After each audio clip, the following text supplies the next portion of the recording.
नमस्कार, मैं Kamlesh Kumar Rai.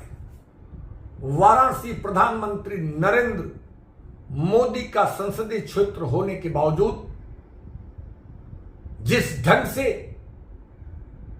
Uttar Pradesh power corporation से लेकर पूर्वांचल विद्युत वितरण प्रबंधन के द्वारा सौतेला व्यवहार और उदासीन कार्यशैली देखने को मिलता है, वह समझ से परे है। आम आदमी की समस्याओं के समाधान के लिए प्रबंधन का संजीदा व्यवहार न होना, लोगों की समस्याओं को नजरअंदाज करना, वाराणसी की बद से बदतर विद्युत आपूर्ति व्यवस्था के लिए एक बड़ी समस्या बन चुकी है।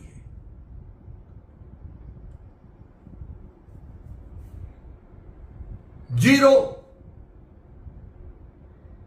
ट्रैपिंग जोन की बात करना प्रबंधन के लिए एक जुमला हो सकता है। अपने वातानुकूलित कक्ष में बैठकर चाय की चुस्कियों के साथ ऐसे जुमलों पर बहस और समय बिताने के लिए बतौर मुद्दा जीरो ट्रिपिंग पर चर्चा तो प्रबंधन जरूर कर सकता है, लेकिन हकीकत, जमीनी हकीकत इससे बिल्कुल विपरीत है और उसके लिए कहीं न कहीं से प्रबंधन को जिम्मेदार माना जा रहा है। 2024-25 में बिजनेस प्लान के तहत ट्रांसफार्मर की क्षमता वृद्धि के लिए किए जाने वाले टेंडर वर्तमान माह तक नहीं किए जा सके। क्षमता वृद्धि पर टेंडर न होने पर उपभोक्ता मंच के एक सवाल के जवाब में वाराणसी शहरी प्रथम मंडल के अधीक्षण अभियंता वीपी कठेरिया ने पहले तो मामले को घुमाने के लिए गोल गोल बात की, लेकिन बाद में उनके द्वारा कहा गया कि अल्पकालिक निविदा के लिए एमडी कार्यालय से अप्रूवल के लिए भेजा गया है और उसके आने के बाद ही टेंडर कर पाना मुमकिन होगा। जून तक टेंडर न होना इस बात की गवाही देता है कि प्रबंधन की उदासीनता के चलते 2024-25 का कई महीने पहले टेंडर होकर वाराणसी शहर में ट्रांसफार्मरों की क्षमता वृद्धि यदि करा ली जाती तो तमाम ट्रांसफार्मर जलने से बच जाते। विभाग का लाखों करोड़ों का जहां नुकसान होने से बचता, वही आम आदमी को समय से विद्युत आपूर्ति मिलती रहती। कुल मिलाकर प्रबंधन यह अच्छी बात से जानता है कि टेंडर की प्रक्रिया में कुल 2 से 3 महीने लगता है।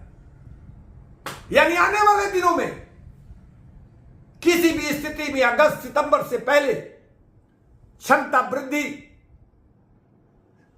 से संबंधित ट्रांसफार्मर नहीं लगाए जा सकते। हर वर्ष 15 से 20% एनर्जी का इजाफा होता है। ऐसी स्थिति में 2025-26 में ऐसे लगे ट्रांसफार्मर का फायदा आम आदमी को किसी भी स्थिति में नहीं मिल पाएगा और फिर से सारे ट्रांसफार्मर ओवरलोड होते देखे जाएंगे। जीरो ट्रिपिंग जोन की बात तो एक ख्याली सपना से ज्यादा और कुछ नहीं हो सकता। डिस्कॉम मुख्यालय से चंद दूर पर स्थित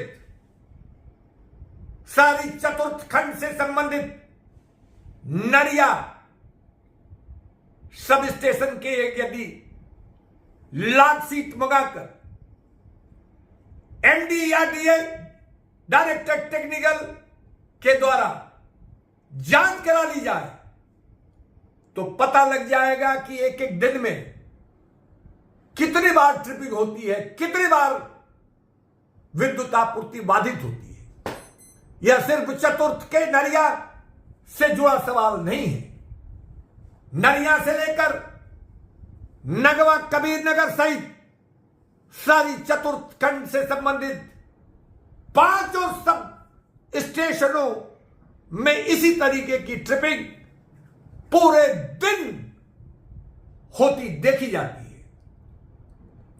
इसी तरीके की स्थितियां सारी सप्तम खंड के उपभोक्ताओं को भी झेलना पड़ रहा है। जिस ढंग से एबीसी ओवरलोड के चलते जलकर टूट टूट कर गिर रहे हैं और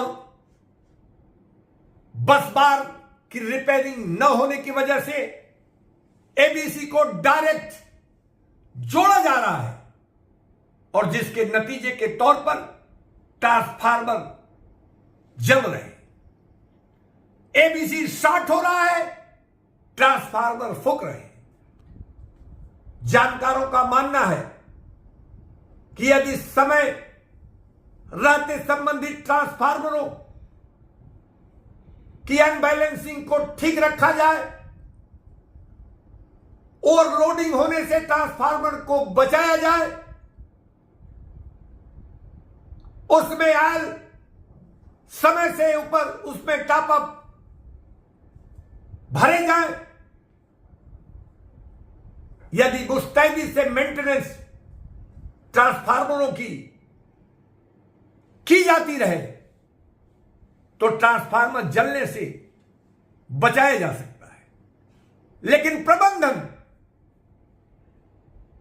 पैनल में चूहा कैसे गया, ऐसे सवालों पर 2-2 घंटे अपने अधिकारियों से क्लास लेने वाले पूर्वांचल के प्रबंध निदेशक शायद इन गंभीर समस्याओं के प्रति उनका ध्यान नहीं जाता और उसी का नतीजा है कि प्रधानमंत्री का संसदीय क्षेत्र होने के बावजूद वाराणसी के उपभोक्ता त्रस्त हैं। विद्युत आपूर्ति लगातार बाधित होती है और उनका सुनने वाला कोई नहीं होता। उपभोक्ता मंच के लिए आज बस इतना ही। नमस्कार।